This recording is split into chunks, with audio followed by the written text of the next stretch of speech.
చల్లపల్లి మండలంలోని పురిటిగడ్డ గ్రామంలో గల శ్రీ కృష్ణసాయి ధ్యాన మందిరంలో వైభవంగా మహాకుంభాభిషేకం, మహాపూర్ణాహుతి పూజా కార్యక్రమాలను వైభవంగా నిర్వహించారు. ఆలయ వ్యవస్థాపకులు నాదెళ్ల శివరామకృష్ణ ఆధ్వర్యంలో ఈ నెల 2వ తేదీ నుంచి 12వ ఆలయ వార్షికోత్సవ ప్రత్యేక పూజా కార్యక్రమాలను పీసపాటి తిరువెంగళం ముడియన్ ఆచార్యులు బ్రహ్మోత్సవంలో నిర్వహిస్తున్నారు. వార్షికోత్సవ కార్యక్రమాలలో చివరి రోజు అయిన 7వ తేదీ మంగళవారం నిత్య మండపారాధన, నిత్య హోమము, మహాకుంభాభిషేకము, మహాపూర్ణాహుతి, షిరిడీ సాయిబాబా వారికి అన్నాభిషేకము కార్యక్రమాలను నాదెళ్ల శివరామకృష్ణ వేద పండితుల మంత్రాల నడుమ శాస్త్రోక్తంగా భక్తి శ్రద్ధలతో నిర్వహించారు.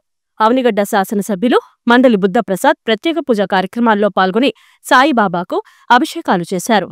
అనంతరం భక్తులకు ఏర్పాటు చేసిన అన్న సమరాధనను ఆలయ కమిటీ సభ్యులతో కలిసి బుద్ధప్రసాద్ ప్రారంభించారు. అన్న ప్రసాదాన్ని బుద్ధప్రసాద్ స్వయంగా భక్తులకు వడ్డించారు. శ్రీ కృష్ణసాయి ధ్యాన మందిరంలో అత్యంత వైభవపేతంగా జరుగుతున్న 12వ వార్షికోత్సవ ప్రత్యేక పూజా కార్యక్రమాలతో పురిటిగడ్డ గ్రామంలో ఆధ్యాత్మిక శోభ సంతరించుకుంది.